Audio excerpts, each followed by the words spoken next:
Herkese merhaba, ben Emre İlhan. Yeni bir videoyla, yeni bir içerikle, yeni bir ürünle karşınızdayım. Bugün sizlerle birlikte bir kamera tanıtımı yapacağız. Ama şöyle bir geçmişine gidelim. Kameralar neden önemli, neden kamera tercih etmeliyiz onlardan bahsedeceğim. Şöyle birazcık eskiye gidelim. Eskiden kameraları biz nerelerde görüyorduk? Kameraları bankalarda görüyorduk. Box kameralar şeklinde kasaların üzerinde her yerde kameralar vardı. Bunlar tabii normal bir kullanıcı için ulaşılmaz seviyelerdeydi. Daha sonrasında fabrikalarımızda görmeye başladık. Çalıştığımız fabrikalarımızda, ufak işletmelerde görmeye başladık. Bunlar tabii ulaşılmaz seviyelerdeydi ama yıl oldu 2025, yaklaşık 4-5 yıldan beri, belki daha fazla diyeyim, artık herkes güvenliğini sağlamak için kamera tercih eder bir duruma geldi. Şimdi köy evlerinde bile her yerde, evlerin etrafında kameralar var. Gerçekten de önemli. Evinizde birisi geldiği zaman tespit edebiliyorsunuz. Sizden izinsiz bahçenize birisi girdiği zaman geriye dönüp kaydı izleyebiliyorsunuz. Bu gerçekten önemli. Ben bunu sürekli yaşayabiliyorum. Eşim mesela beni telefonla arıyor. Emre diyor, bir bak kameralara diyor, birileri geldi diyor. Ve ben hemen kameralara bakıyorum. Kameralara baktığımda tanıdığım birisi ise hemen söylüyorum, diyorum ki eşim şu komşumuz gelmiş, şu kişi gelmiş diyorum. O da içini rahatlatabiliyor. Bu gerçekten önemli. Eğer bir malzeme alınmış olsa bahçemizden veya bir şey alınmış olsa bunu rahatlıkla tespit edebiliyoruz. Artık kameralar bu seviyelerde aslında daha ileri seviyelere gitti arkadaşlar. Yapay zeka teknolojileri kullanılıyor. Aynı kameralarda bir program aracılığıyla insan yüz tespiti yapabiliyorsunuz, plaka tespiti yapabiliyorsunuz. Daha bir sürü senaryoyu kameralarınıza program vasıtasıyla yaptırabiliyorsunuz. Tabii bu konu buranın konusu değil. Onu daha sonra inşallah detaylı bir şekilde anlatırız. Bugünün konusu bambaşka. Dediğim gibi artık kamera teknolojisi çok ilerledi ve evlerimizin dört bir yanında var. Ama nerede yok? Bahçelerimizde yok. Fındık bahçelerimizde yok. Tarlalarımızda yok. Arı kovanlarımızda yok. Hiçbir yerde yok. Bunun için de teknoloji geliştirenler bizleri düşünmüşler, sağ olsun. Ona uygun kameralar çıkartmışlar. Yaklaşık 2 yıldan beri, yanlış bilgi vermek istemiyorum, 2 yıl veya 3 yıl olması lazım, bu teknolojiler ileri bir seviyeye gitmeye başladı. Bugün de size o teknolojilerden bir tanesini tanıtacağım. Hemen önümde görmüş olduğunuz bir kamera. Artık solar kameralar var arkadaşlar. 4G solar kameralar ve ses alıp gönderebilen kameralar, güvenliğimizi had safhaya çıkartabilecek kameralar. Ben fındık bahçeme tabii böyle bir sistem kullanmadım. Evim yakın olduğu için başka bir sistem kullanmıştım. Eğer şurada bir yere koyarsam sizlere, oradan izleyebilirsiniz nasıl bir kamera sistemi kullandığımı. Ama bu kamerayı da düşünüyorum. Bu tarz bir kamerayı da düşünüyorum. Arkadaşlar, kesinlikle bir enerjiniz yok ve internet bağlantınız yok. Ve nasıl güvenliğimi sağlarım? Mesela biz fındık bahçelerimizde herkesin endişesi vardır. Ya işte fındığımızı birisi çalar mı? Fındığımızı birisi götürür mü gibi endişelerimiz vardır. Hatta tatil beldelerinde yazdıklarınız vardır. Burada sürekli interneti açık tutmak istemeyebilirsiniz. Yine bu tarz bir kamera kullanabilirsiniz. Bu kameranın ayrıntılarına birlikte gireceğiz. Şimdi kameramızdan bahsedelim. Alpsmart'ın bu yıl itibariyle çıkartmış olduğu AS660 kamerasıyla karşınızdayım. 4G solar bir kamera. Birazdan kutuyu açacağız. Ürünün özelliklerini birlikte inceleyelim. Yakınlaştıralım kameramızı. Bakalım ürünümüzde ne gibi özellikler var. Birlikte ürünümüzün teknik detaylarının üzerinden geçelim.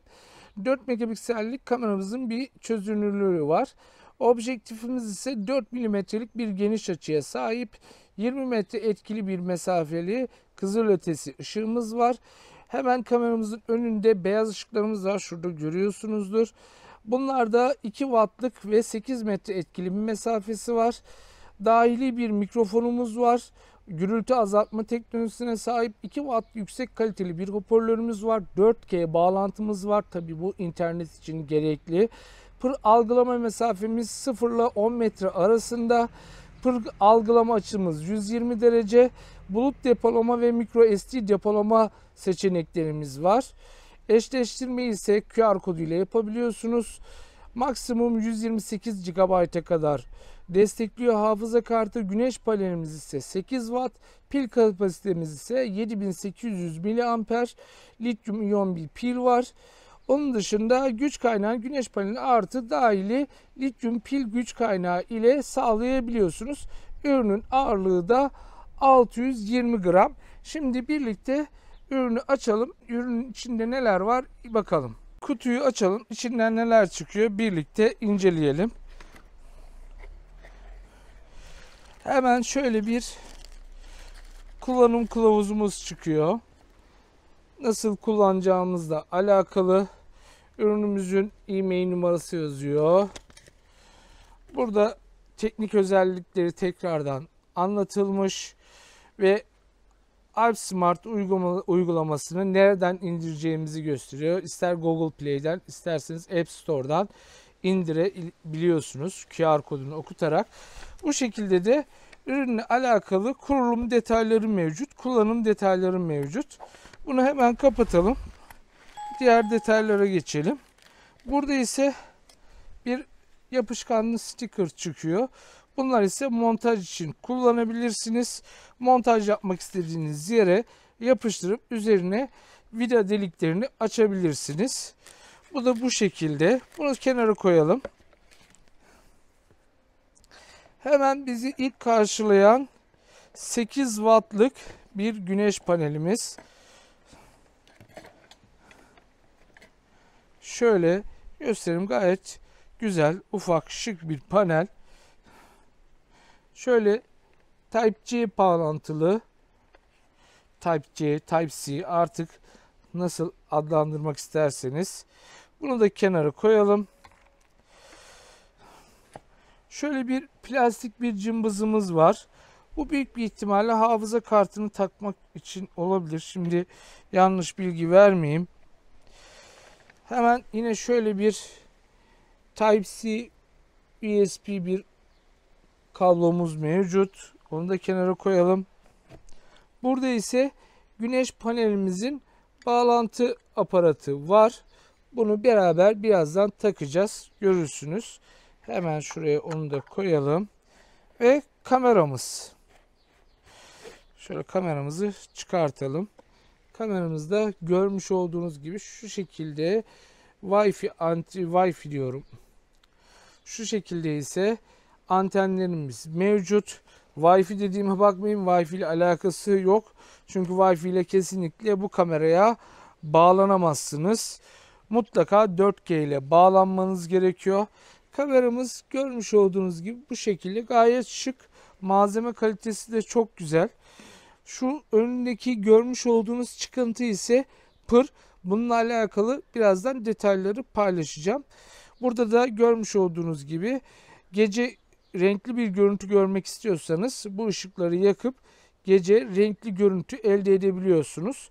Hemen şöyle arka kısmına geçelim. Burada ise bir hoparlörümüz mevcut.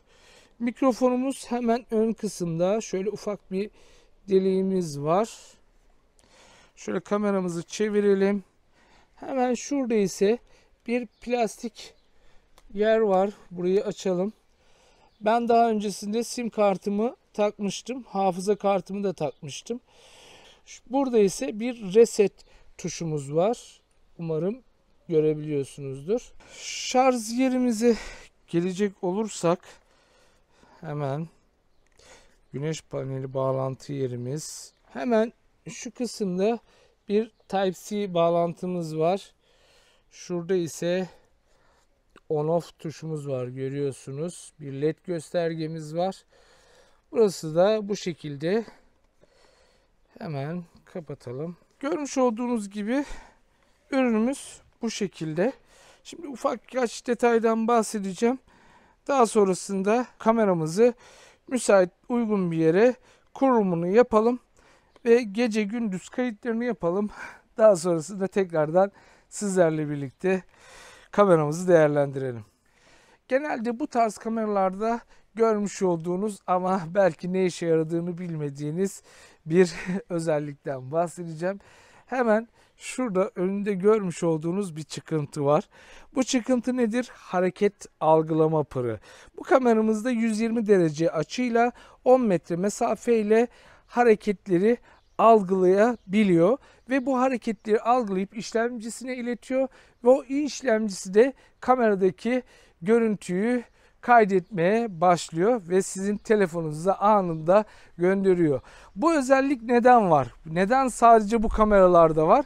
Hemen ondan bahsedeyim. Bu kameralar biliyorsunuz ufak bir güneş paneli, 8 wattlık bir güneş paneli, 7800 miliamperlik bir batarya ile çalışıyor. Sürekli kayıt yapmış olduğumuzda eğer havalar müsait olmazsa, havalar bulutlu olursa sürekli kayıtta istediğimiz kaydı alamayabiliriz. Bu hareket algılama pırı sayesinde uzun süreler kayıt yapma imkanına sahibiz. Bizim için en önemli şeylerden bir tanesi nedir? O alandaki hareketlerdir. Bize hareketsiz bir görüntü lazım değil. Ben mesela fındık bahçeme koyduğum kameralarda şöyle bir şey yaşıyorum. Yapay zeka destekli hareket algılama var ama yani her şeyi algılıyor. Yani her şeyi algılıyor. Yani şöyle söyleyeyim, bir toz bile geçse önünden algılayabiliyor. Ama bu kameralardaki hassasiyet daha yüksek çünkü hemen önünde görmüş olduğunuz gibi gerçekten bir pır var. Bu pır sayesinde anında hareketleri algılayıp kaydı başlatabiliyor. Sürekli kayıt yapmış olsak ne olur? Bataryamız yeterli gelmeyebilir. Bulutlu havalarda, yağmurlu havalarda belki bir gün, 2 gün boyunca kameramız hiçbir şekilde güneş panelinden enerji üretemeyecek ve bataryamızı dolduramayacaktır. Haliyle burada biz görüntü hiçbir şekilde elde edemeyeceğiz ve bu bizim için de büyük bir handikap olabilir. Benim gibi bahçeniz yakınsa tabii gidip bakabilirsiniz ama anlık görmek istediğiniz bir şeyi göremeyeceksiniz veya bir hareket olacak, o hareketi göremeyeceksiniz. Bu pır sayesinde sadece hareketi duyarlı olarak kameranızı ayarlarsanız hareket anında size bildirim gönderecek ve kaydı başlatacak ve kaydı göreceksiniz arkadaşlar. Bu kameraların en büyük özelliklerinden bir tanesi de bu. Bu özellik gerçekten hoşuma gidiyor. Bunu da birlikte sizlerle test edeceğiz inşallah. Şimdi birlikte kameramızı uygun bir yere montaj edelim. Daha sonrasında kameramızın görüntü kayıtlarını alalım. En sonunda da uygulamamızı inceleyelim ve bakalım kameramızın görüntü kalitesi nasıl, birlikte yorumlayalım. Cihazımızın hemen altında şöyle bir QR kodumuz var. Şimdi telefonumuza cihazımızı tanımlayacağız. Hemen ben uygulamayı açıyorum. Şöyle de bir uygulaması var. Hemen şuradan artı işaretine tıklıyorum. Ve cihaz ekleyi seçiyorum ve QR kodu taramayı seçiyorum. Ve QR kodumuzu tarıyor. Evet. Hemen QR kodumuzu taradı ve telefonumuza ekliyor. Başarıyla eklendi diyor. Tamamlandı diyoruz. Ve kameramız şu an aktif. İçinde de zaten enerjisi var. Evet, kameramızın görüntüsü geldi. Görmüş olduğunuz gibi kameramızın görüntüsü bu şekilde. Yatay çevirirsek daha iyi olacak. Evet. Telefonumuzda bu şekilde kameramızın görüntüsünü görebiliyoruz. Şimdi takmak istediğimiz noktaya takalım ve demo çekimlerimizi yapalım gece gündüz. Sonra videonun sonunda tekrardan detaylı bir şekilde fikirlerimizi beyan ederiz. Gayet de net gösteriyor. Umarım gözüküyordur. Evet, birazcık odaklama sıkıntımız olabilir. Kameramız da elimizde gayet de hızlı bir şekilde çalışıyor. Görüyorsunuz. Gidelim hemen yerine montajını yapalım. Evet, güneş panelimizin montajını yaptık. Kameramızı da şöyle şu şekilde takalım. Çok basit. Hemen şu yanlardan da vidalarını tutturalım. Hemen şurada alt kısmında ise güneş panelimizin bağlantısını yapalım. Umarım gözüküyordur. Kameramızın montajı bu şekilde. Görmüş olduğunuz gibi normal standart bir kullanıcı bile bu kamerayı rahatlıkla montaj yapabilir. Gayet de güzel oldu. Tabii bu deneme amaçlı yapılmış bir montaj. Siz bunu muhtelif gördüğünüz her yere montaj yapabilirsiniz.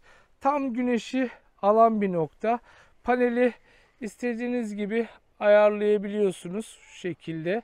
Güneşi nasıl almasını istiyorsunuz? Bu böyle gayet iyi. Güneş hemen şurada bir yerlerde, tepede ve gayet de güzel alıyor güneşi. Sürekli güneşin doğuş batışı şu şekilde bizde. Doğuyor, bu şekilde batıyor ve güneşi sürekli alabiliyoruz.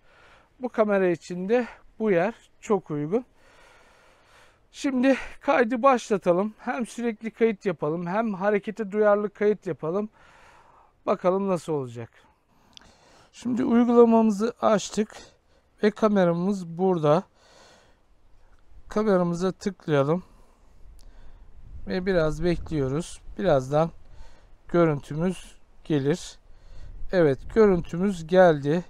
Kameramızı birazcık şöyle yukarıya kaldıralım. Evet, biraz şöyle elimizi sağa sola çevirerek kameramızın kaydını istediğimiz gibi ayarlayabiliriz. Görmüş olduğunuz gibi bu şekilde bir geniş açıyla kayıt yapıyor. Efendim babacığım. Şurada da yine sağ sol kontrollerini görebiliyorsunuz. Şurada bir ses işareti var. Sese tıkladım ve şu an o alandaki sesleri duyabiliyorsunuz. Daha farklı testler de yapacağız sizlerle birlikte. Şimdilik kameramız kayıt yapsın ve bakalım ne kadar bir süreyle kayıt yapacak. Hep birlikte görelim. Şu an bakın kameram nerede? Ben neredeyim? Ve açıyı göstermek için şöyle size göstereyim. Bakalım. Kameramın şu an görüş açısında değilim. Birazcık adım atayım. Ve kameramız ne tepki verecek?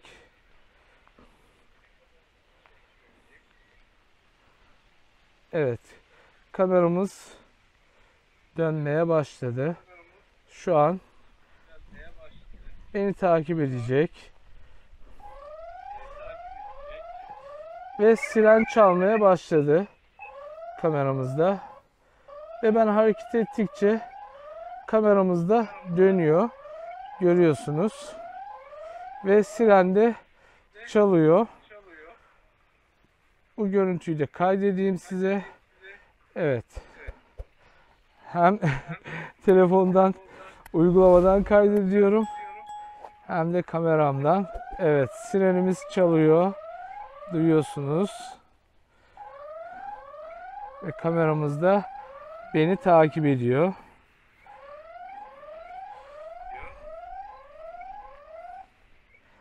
Evet. Zaten sirenin sesi umarım duyuluyordur ve bayağı bir, şu an ben kamerayı görmüyorum. O beni takip etmeye devam ediyor ve siren çalmaya da devam ediyor.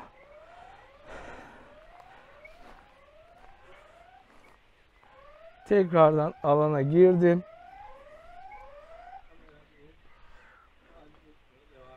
Kamera beni takip etmeye devam ediyor arkadaşlar.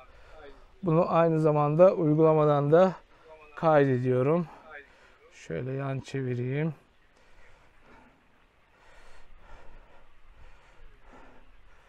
Kamera dönüyor ve mükemmel bir görüntü kalitesi var. Gerçekten ben beğendim. Şu an görüş açısından kayboldum. Ve birazcık bekleyelim. Tekrardan o kendi eski konumuna geldi. Şöyle ilerleyelim bakalım ne tepki verecek. Şu an kameram beni görmüyor. Bakalım pır devreye girecek mi hemen.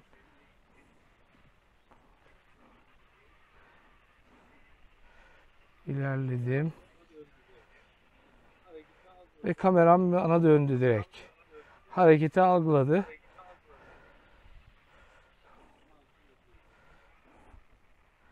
Şu an takip ediyor beni. Ve sirenini çaldı. Mükemmel. Gerçekten mükemmel bir özellik. İnşallah bunun kendi görüntüsünü de sizlerle paylaşacağım. Bu anı da kaydettim. Daha farklı detaylı incelemeler de yapacağız. Gece çekimleri de yapacağız. Daha sonrasında dediğim gibi değerlendireceğiz.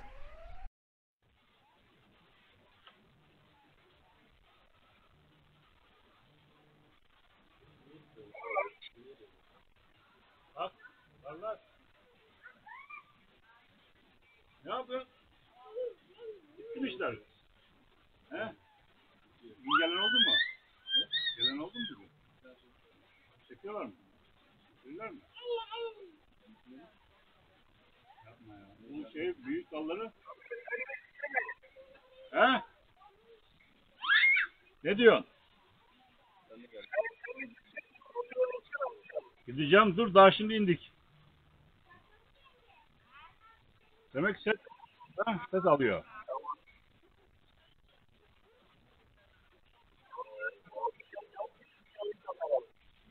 Niye bağırdı bizi görünce bu?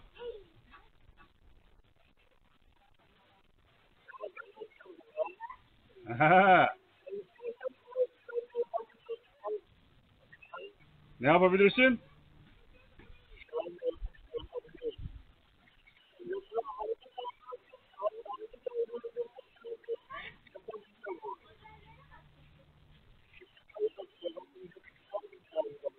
Oo, iyi. Yabancı geldi mi ötecek yani he? Beni hale. He. Şimdi sizlerle kameramızın gece performansını inceleyeceğiz. İlk önce kamerayı nereye taktığımı göstereceğim. Daha sonrasında ise birlikte kameramızın hem IR modda hem ışıklarını yapmış olduğu modda nasıl bir performans sergiliyor birlikte inceleyelim, görelim. İlk önce kamerayı taktığım noktaya bakalım. Şu an kamerayı taktığım nokta gözükmüyor ve ben telefonumu açayım. Sizlerle birlikte kayda başlayalım. Evet, kameram otomatik olarak ışığını yaktı, söndürdü. Şu an kameramın IR moddaki performansı bu şekilde. Hemen şuradan kayda bastım. Şimdi birlikte kameramıza doğru yaklaşalım. Arada ışığını yakıyor bir hareket algıladığında.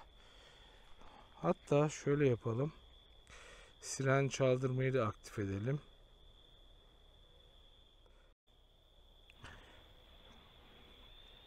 Şu an kaydımız başladı.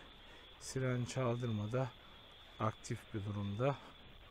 Kameramıza doğru yaklaşalım. Bakalım bizi ne zaman algılayacak.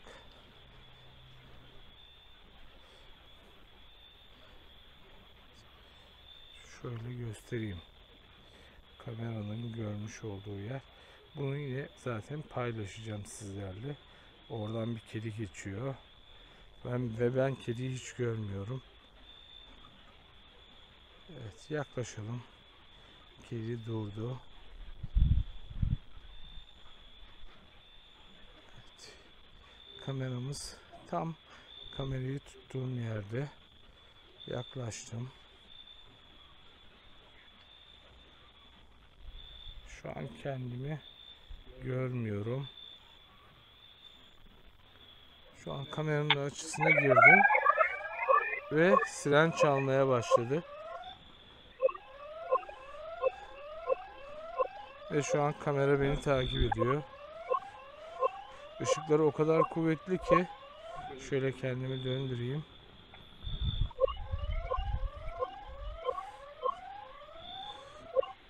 İlerleyeyim.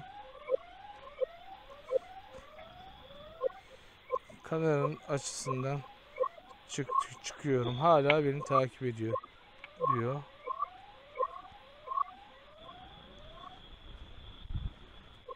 Şu an kameranın açısından tamamen çıktık. Sireni çaldı. Bayağı bir ses de yaptı.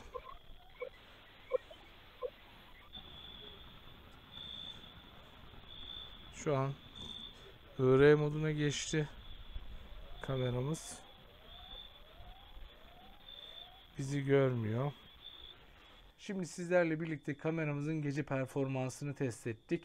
Şimdi bütün detaylarıyla kameramızı değerlendirelim. Ne artıları var, ne eksileri var, hep birlikte görelim. Birlikte Alpsmart'ın AS660 modelini inceledik.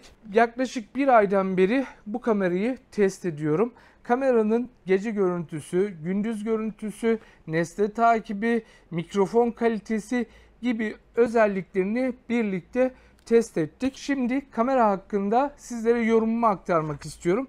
Kesinlikle sürekli modda çalıştırmak çok mantıklı değil. Neden? Kameranın pili maksimum 10-15 saat kadar bir sürekli kayıt sağlıyor bize. Ama bize 24 saat bir kayıt lazım. Ama bu tarz kameralarda zaten firmaların söylediği şey şu: sürekli kayıtta bu kameraları kullanmayın. O yüzden de hemen ön kısımlarına bir pır yerleştiriyorlar. Bu pır sayesinde hareketi algıladığında hemen kayda başlıyor ve size bildirim gönderiyor. Bu sayede ise kolay kolay kameranın pilini bitiremiyorsunuz. İster bulutlu hava olsun, ister yağmurlu, ister karlı hava olsun. Her zaman baktığınızda kameranızın pilinin %100 olduğunu görebilirsiniz. Kamera size hareket anında bildirim atıyor ve kaydını yapıyor. Siz geriye dönük o kaydı rahatlıkla izleyebiliyorsunuz. Nesne takibi özelliği sayesinde ise o kameranın önünden geçen nesneyi kadrajdan çıkasıya kadar kayıt yapabiliyor. Bu özellik gerçekten çok güzel. Ben hatta artık fındık bahçemde bu kamerayı kullanmayı düşünüyorum. Daha farklı modeller de var, daha üst modeller de var. Ama ekonomik olarak bu model bana hitap ettiğini düşünüyorum. Çünkü fındık geliyor. Fındık sezonunda bu tarz bir kameraya ihtiyacım var. Daha önceki videolarımda zaten bu tarz bir kamerayı göstermiştim. Hatta bahçemde başka bir sistem olarak da kullanmıştım. Onda da yaşadığım en büyük sıkıntılardan biri kameranın şarjının bitmesi. Yani bataryalarımın, akülerimin şarjının bitmesi. Ama bu kamerada öyle bir şey yok. Pırı sayesinde her hareketi algılayabiliyor. Tabii gönül isterdi ki daha detaylı algılayabilsin. Mesela bazen yaprak geçtiği zaman da böyle önünden bir şey geçtiği zaman da bildirim atıyor. Ama çok sorun benim için teşkil etmiyor. Çünkü benim için oradaki hareketi kaydediyor olması, nesneyi kaydediyor olması. Tabii bundan daha iyi yapan kameralar da var. Onun dışında aktaracaklarım, uygulaması gayet güzel, stabil çalışıyor. Farklı senaryolar yapabiliyorsunuz. Sireni de aktif edebiliyorsunuz. Eğer önüne nesne geldiği zaman hem bildirim atıyor, hem gece ışıklarını yakıyor. Gündüz de hani sireni de çaldırıyor. Gece hem ışıklarını yakıyor hem sireni çaldırıyor. Gayet de duyulabilir bir siren sesi var. Bu da caydırıcılık açısından çok önemli olduğunu düşünüyorum. Kamera hakkında aktaracaklarım bu kadar. İnşallah sizler için de faydalı bir video olmuştur. Bu tarz ekonomik, gayet güzel bir ürünü tercih etmek isterseniz bu ürünü satın alabilirsiniz. Şimdilik benden bu kadar. Yeni bir videoda, yeni bir içerikte görüşmek üzere. Hoşça kalın.